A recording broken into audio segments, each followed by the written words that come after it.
খুবই সুন্দর একটা দিন, একদম রৌদ্রোজ্জ্বল, খুবই সানি, হালকা হালকা ঠান্ডা বাতাস বইছে। তো অসাধারণ একটা দিন আমার সকাল এখন। কেমন আছেন সবাই? সবাইকে আমার ভিডিওতে স্বাগতম জানাচ্ছি। আশা করি সবাই অনেক অনেক ভালো আছেন। তো আজকের ভিডিওটা আমি শুরু করলাম, আশা করি সবাই সাথে থাকবেন। সকালবেলা একটু কফি বানিয়ে নিলাম নিজের জন্য। আমার ছেলের ব্রেকফাস্ট দিয়ে দিয়েছি।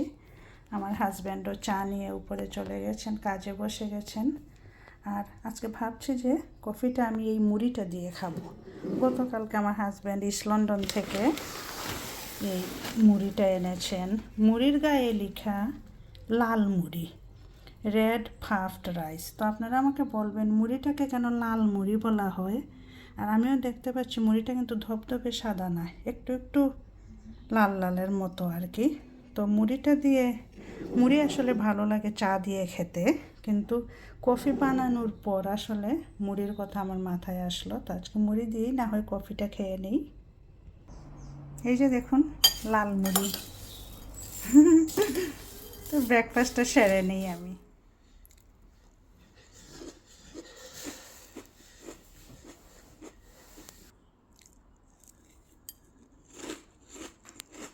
খুব স্বাদ, খুবই স্বাদ। তো আমরা দুইজন মিলে চাটা খেয়ে একটু বের হয়ে গেলাম। আসলে আমাদের কিছু কেনাকাটা ছিল, আর চলে আসলাম, প্রথমেই চলে আসলাম ডানলামে। তো এসে দেখি তো 50% সেল চলছে অনেক কিছুতেই আসলে। তো এই যে এই জায়গা দাঁড়িয়ে গেলাম থমকে, মনে হচ্ছে যেন একদম মানে ফুলের একটা বাগান, ফুলের রাজত্বে, গার্ডেনে চলে আসছি মনে হচ্ছে। তো আপনারা বলুন তো ফুলগুলো দেখতে কেমন লাগছে। আর একটা জিনিস বলে যাবেন, এইগুলা কি রিয়েল ফুল নাকি এইগুলা আর্টিফিশিয়াল ফ্লাওয়ার, এই জিনিসটা আমাকে বলে যাবেন। তো দেখছিলাম আমি আমার একটা প্রয়োজনে আমি খুব ছোটো ফুল খুঁজছিলাম, মানে ফুলদানি আর কি। তো আরেকটা সেকশনে চলে আসলাম। এইখানে এই স্পুনগুলো খুবই ভালো কোয়ালিটি, দেখেন উডেন স্পুন, কিন্তু খুব ভালো কোয়ালিটির। তো জিনিসগুলো খুব ভালো লাগলো আমার। আর বেশিরভাগই হচ্ছে গার্ডেনের, আসলে পাতলা, খুব পাতলা প্লাস্টিকের এই কাপ, বোল, তারপর জাগ, এগুলো গার্ডেনে ইউজের জন্য। কিন্তু আমরা আমাদের প্রয়োজনীয় জিনিসটা আমরা ওইখানে পাইনি। তো আমরা চলে আসলাম বিএনকিউতে। আর বিএনকিউতে এসে মানে আমরা আসলে একটা লন মোয়ার খুঁজছিলাম আসলে আমাদের বাগানের ঘাস কাটার জন্য। তো এইগুলা দেখতে মনে হচ্ছে না মোটর সাইকেল, একদম যেমন একটা মোটর বাইক, কিন্তু এগুলো হচ্ছে ঘাস কাটার মেশিন। তো আমরা তো এখন আমরা গার্ডেনার আনি আসলে, কিন্তু আমরা খুঁজছিলাম যে একটা নিজেদের একটা প্রয়োজন আসলে, কারণ নিজের মানে গার্ডেনটাকে নিজেরাই আসলে পরিষ্কার করে নেওয়া অনেকটাই বেটার। তো এই ধরনের দুইটা জিনিস আমরা কিনলাম, ওই যে স্পেড। আর বিএনকিউতে গার্ডেনিং করার জিনিসের তো কোনো অভাব নাই। গ্লাভস বলেন, ছোটোখাটো জিনিস থেকে বড় জিনিস। তো এখন কিছুদিন আমাদের শুধু চক্কর মারা হচ্ছে এই গার্ডেন সেন্টার কিংবা বিএনকিউতে।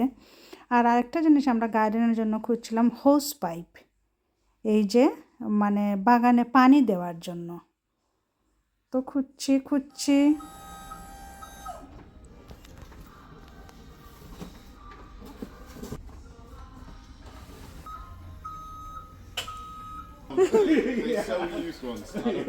তো আমি দেখাই আমরা কি শপিং করে নিয়ে আসলাম। একটা চপিং বোর্ড আনলাম, মানে ওইটা এগুলা কিন্তু নিয়েছি ডানলাম থেকে, 50% সেল ছিল। আর একটা প্যান নিলাম লিড সহ, 22 পাউন্ডেরটা 11 পাউন্ড দিয়ে আনলাম, অনেক বড়, বোঝা যাচ্ছে না কিন্তু খুবই ভালো আসলে প্যানটা, মাত্র 11 পাউন্ডে পেয়ে গেলাম। আর নিয়ে আসলাম ওই যে হোস পাইপটা দেখিয়েছিলাম না অনেক উপরে, লুকটা একদম উপর থেকে নিয়ে আসছে হোস পাইপটা। আর একটা মিরর কিনলাম। এই যে বাগানে নতুন সংযোজন, বাগানে পানি দেওয়ার এই হোস পাইপ, এটাই কিনে এনেছিলাম। এই যে মানে আমাদের গার্ডেনটা এত লম্বা যে হোস পাইপের সাইজ হচ্ছে 40 মিটার, মানে দুই সাইড কাভারের জন্য। এক কথা আমার কাছে মনে হয় লার্জেস্ট ওয়ান। এই যে পাইপটার সাইজটা দেখেন। তো এটা হচ্ছে আমাদের বাগানের নতুন জিনিস আর কি। আজকের ভিডিওটা কেমন লাগলো সবাই জানিয়ে যাবেন। অনেক কিছু একটা ভিডিওতে ঢুকিয়ে দিলাম। তো শপিংগুলো ভালোই হয়েছিল। তো আপনাদের কেমন লাগলো ভিডিওটা জানিয়ে যাবেন। Thank you for watching.